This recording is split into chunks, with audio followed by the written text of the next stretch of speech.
আলহামদুলিল্লাহ, অত্যন্ত অল্প সময়ের নোটিশে আমাদের একটা সেমিনার হয়ে গেল কোরবানির উপলক্ষে। তা আলহামদুলিল্লাহ, প্রস্তুতিটা ছিল, আমি যেটা মনে করি আসলে একটা সেমিনার করতে গেলে দীর্ঘদিনের একটা প্রস্তুতি লাগে, একেবারে অল্প সময়ের প্রস্তুতি। তাও যদি বড় হুজুর কালকে না বলতো যে এই মুহূর্তে শেয়ার দিয়ে দেন, তাহলে হয়তো এটাও দেওয়া হতো না। এক হুজুর বলছেন এটা আর অবশ্যই তোমাদের প্রস্তুতির জন্য একটু সহায়ক হয়েছে, সুন্দর হয়েছে আশা করি। এটা আসলে আল্লাহ তাআলা অনেক সময় অনেকের মাথা দিয়ে এমন কিছু বের করেন যেটা সার্বিক কল্যাণ। আলহামদুলিল্লাহ, এটা সুন্দর হয়েছিল। বাকি কয়েকটা বিষয় লক্ষণীয়, আমি যেটা বলতে চাই, ভালো হয়েছে আলহামদুলিল্লাহ।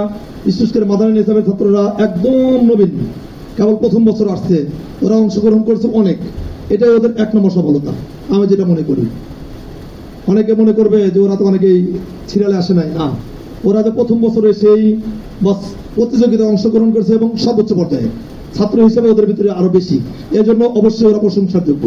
বাকি তারপরেও আমাদের মাদ্রাসার ছাত্ররা অনেকেই আগে থেকে সেমিনারে অংশগ্রহণ করছো, সেমিনারে অংশগ্রহণ করতেছো, বেশ এই সময়টাও অনেকদিন পার হয়েছে। আলোচনা বক্তব্যগুলো আরো সুন্দর হওয়া দরকার। বেশ কিছু ছেলে ভালো হয়েছে, বাকি বেশ তাড়াহুড়া। বলছে মুরসালিন বক্তব্য ভালো দেয়, কিন্তু এত তাড়াহুড়া করলে বক্তব্য হয় না। ধীরে ধীরে কথাগুলো যেন শ্রোতা বুঝতে পারে, এটা আমাদের খেয়াল রাখা দরকার। প্রতিযোগী যারা আছে খেয়াল রাখবা, আমি যে কথাগুলো বলতেছি শুধু বলতে পারলাম তাই না, আমার কথাগুলো আমার শ্রোতা বুঝতে পারছে কিনা। কথা শেষ না হতে কথা শেষ না হতে কথা এমন যেন না হয়। কথার ভিতরে কথাগুলো, প্রতিটা কথা ধীরে ধীরে, হ্যাঁ, তাড়াহুড়াও থাকবে। একেবারে একটা বলে গবেষকদের মতো এরকম না, গবেষক যারা আছে ওনার কথা বলেন এরকম না, কিন্তু এত তাড়াহুড়া যেন না হয় যে আমার কথার পৃষ্ঠে কথা শেষ হওয়ার আগে কথা আসতেছে। এটা খেয়াল করবো প্রতিযোগী যারা আছে। এই জন্য আলহামদুলিল্লাহ তোমাদের মোটামুটি ভালো হয়েছে, এটা অবশ্যই প্রশংসা অল্প সময়ের জন্য। সেই হিসাবে বাকি এটা আরো ভালো করতে হবে, আরো ভালো করে করতে হবে। প্রতিযোগী অনেকের উপস্থাপনাগুলা অনেকেরই ভালো হয়েছে, আবার অনেকের উপস্থাপনাটা সুন্দর হয়নি। উপস্থাপনার কথাটা কেন আমাদের সুন্দর হবে না, আমরা কেন বলতে পারবো না উপস্থাপনার কথাটা?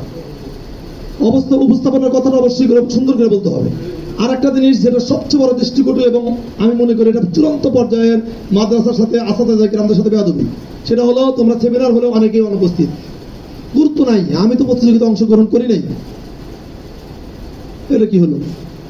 এতদিন ধরে সেমিনার হচ্ছে, আমরা সেমিনারে অংশগ্রহণ করতে না পারাটাকেই নিজেদের সফলতা মনে করতেছি। ও চূড়ান্ত পর্যায়ে ব্যর্থ। মাদ্রাসা থেকে প্রতি সপ্তাহে সেমিনার হবে, সেখানে অবশ্যই অংশগ্রহণ করবে, কিন্তু বিশেষভাবে যে সেমিনারগুলো হবে, এই সেমিনারে 100% থাকতে হবে সবাই প্রতিযোগী। হুজুরা বাছাই করে দুই একজনকে বাদ দেবে না, এতগুলো প্রতিযোগিতা হবে না, আগে শোনাও আমাদেরকে। আগে হুজুরা আগে একটা বাছাই করবে, তারপরে সে বাতিল করবে। এখন একটা জামাতে আমি খোঁজ নিলাম, একজন ছাত্র প্রতিযোগিতা অংশগ্রহণ করে নাই। এটা কেমন কথা হলো? এটা কেমন কথা হলো? কিতাবখানার যে কয়জন ছাত্র আছে, এমন কেন হবে যে ছাত্ররা প্রতিযোগিতায় সবাই অংশ নেবে না? সবাই অংশ নেবে, শুধু একটা না, যতগুলো প্রতিযোগিতার বিষয় আছে, বিষয়বস্তু আছে, সমস্ত বিষয়ে তারা অংশগ্রহণ করবে। এটাই তো হওয়া উচিত ছিল, কিন্তু কেন? কেউ একটাতে দিয়ে অস্থির হয়ে গেছে, আর নাই। অনেকে জোর করে, কালকে জোর করে অনেকের নাম ঢুকানো হয়েছে। কেন এমন হলো? কেন এমন হবে? এবং অনেক ছাত্র প্রতিযোগিতা অংশগ্রহণ করে নাই, এই জন্য এই প্রতিযোগিতামূলক অনুষ্ঠানে তারা উপস্থিত নাই। এটা চরম পর্যায়ের বেয়াদবি। এই বেয়াদবি কোনো সময় তোমরা করবে না। এই প্রতিযোগিতা অনুষ্ঠান হবে কি হবে না, এটা উস্তাদের মধ্যে মাশওয়ারা হয়েছে, এর ভালো মন্দ উভয় দিক আলোচনা হয়েছে, তারপরে সে সিদ্ধান্ত হয়েছে না প্রতিযোগিতা হবে। তাহলে তোমার কাছে এমন কি মনে হলো যে প্রতিযোগিতার কোনো দাম নাই? এতগুলো হুজুর সবাই আজকে বৃহস্পতিবারে, এই হুজুরগুলো অনেক কত হুজুর আছে কেন থাকবে না? কেন আজকে বসে আছে সবগুলো হুজুর? কেন? কত করে কত প্রয়োজন, অল্প সময়ের ভিতরে প্রয়োজন শেষ করে হলেও আবার সেমিনারে অংশগ্রহণ করার জন্য ওই নিজের প্রয়োজনটাকে তোমার এখানে উপস্থিত হয়েছে। তোমার কাছে এটা খেলা খেলা মনে হলো? এটা তোমাদের উৎসাহ দেওয়ার জন্য, এবং এটা শুনতাই না, আজকে বুঝবা না। যখন ওই যে বাইরে যাবে, যখন খেদমতের সময় আসবে, যখন একটা সময় আসবে, একটা খেতাবত দরকার, শুধু মাদ্রাসায় একটা মসজিদে খতিবগিরি হওয়া দরকার।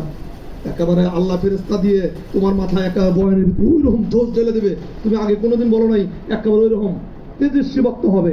এ সম্ভব?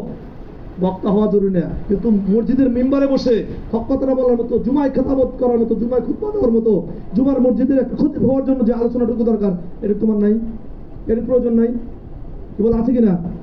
আর এই প্রয়োজনটা কি এখন সারা জীবন তুমি পলায় পালায় থাকলা, কোনো সেমিনারে কোনো জায়গায় কোনো সময় অংশগ্রহণ করলা না, একেবারে আলেম হয়ে যাওয়ার পরে একেবারে আল্লাহ তাআলা একেবারে মাথা দিয়ে বদনার মতো ঢেলে দেবে? এত সস্তা না শোনা, এত সস্তা না। এই জন্য এই বিষয়টাকে সর্বোচ্চ গুরুত্ব দিতে হবে। সামনে এবার যা করছো, যারা করছো, এটা তো অবশ্যই বড় হুজুরের মানে পরামর্শ করবে যে শাস্তি হয়, অবশ্যই এবার শাস্তির আওতায় আসবে। এবং শাস্তির চেয়ে বড় কথা হলো আগামীতে নিজের স্বতঃস্ফূর্তভাবে নিজের ইচ্ছায় আগামীতে সামনে ইনশাআল্লাহ গত বছর যেরকম একেবারে সারা মাদ্রাসা ব্যাপী প্রতিযোগিতা অনুষ্ঠান হয়েছে না, ইনশাআল্লাহ সামনে হবে। এটা প্রতিযোগিতা মানে এটা হলো একটা প্রস্তুতিমূলক রেখে দেওয়া হলো যে অল্প প্রস্তুতির ভিতরে কেমন হয় দেখি একটু উৎসাহ করবে। আগামী হবে ওই অনুষ্ঠানে ইনশাআল্লাহ এবছর যেটা করা হবে, অবশ্যই আমাদের মাদ্রাসার যারা ডোনার, যারা মাদ্রাসা মুহিব্বিন, ওনাদেরকে দাওয়াত করা হবে, ওনাদেরকে আসা হবে, ওনাদের সামনে ছাত্র অভিভাবককে দাওয়াত করা হবে, সবার সামনেই ইনশাআল্লাহ সেই প্রতিযোগিতাটা হবে। আমরা গত বছর একবারে প্রথম করেছিলাম, আমরা বুঝি নাই কেমন করে আমাদের ছাত্ররা কেমন হয় না হয়, এই ভয়ের কারণে। সত্যি কথা যেটা, কাউকে দাওয়াত করে নিয়ে ডোনারকে দাওয়াত করে নিয়ে আসলাম, আমার ছাত্ররা ফেল মারলো, তাহলে আমরা নিজের অপমান হবো। ছাত্রের ব্যর্থতা, ওস্তাদের ব্যর্থতা, এই জন্য আমরা রাখি নেই। আলহামদুলিল্লাহ গত বছর অল্প প্রস্তুতি তোমরা ভালো করেছিলেন, এবছর আমাদের আশাবাদী তোমরা আরো ভালো করবে ইনশাল্লাহ। কি বলো, তোমরা আশাবাদী না? এটা মনে ইচ্ছা আছে এটা? তাহলে অবশ্যই ইনশাল্লাহ আগামী অনুষ্ঠান যেটা হবে, অবশ্যই আমরা চেষ্টা করবো বড় পরিসরে, এরকম বড় করে, দরকার হলে একদিন না 2 দিন 3 দিন করবো, অসুবিধা নাই। এরকম ভাবে আরো ব্যাপক হারে করবো, মেহমান থাকবে। এই জন্য তোমরা এখন থেকে প্রস্তুতি, এই জন্য সাপ্তাহিক যে সেমিনারটা আছে তোমরা এটাকে গুরুত্ব দিবে, এটাকে অবহেলা করবে না।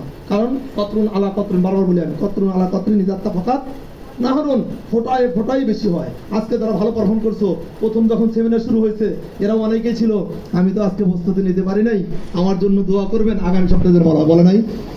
আজকে কি বলতে হইতেছে, যে ছাত্রগুলো ভালো করছে তোমরা তো সবাই বুঝছো, এদেরকে তুমি নিয়ে আর 1000 ছাত্রের সাথে যখন প্রতিযোগিতা হয় দাও, ওরা এরকমই বলবে, এটা তো খারাপ বলবে না। কারণ এখানে যখন দাঁড়ায় সামনে কি গরু ছাগল মানুষ আছে নাকি কে আছে, ওটা দেখার বিষয় থাকে না। যারা এখানে ভালো করতে পারে লক্ষ্যর মধ্যে ভালো করতে পারবে, কথা বোঝো নাই? এই জন্য ভালো হবে, কিন্তু এই জন্য প্রস্তুতি, এই জন্য তোমরা প্রত্যেকেই খুব জোরালো ভাবে প্রস্তুতি নেবে। মাদ্রাসা আল্লাহ যেরকম গুরুত্ব দেয় তোমরা জিনিসটা গুরুত্ব দেবে। আর একটা জিনিস লক্ষণীয় হলো, অনেকে হামদনাথের জন্য বলা হয়। ওই গতবার যে শুনছিলাম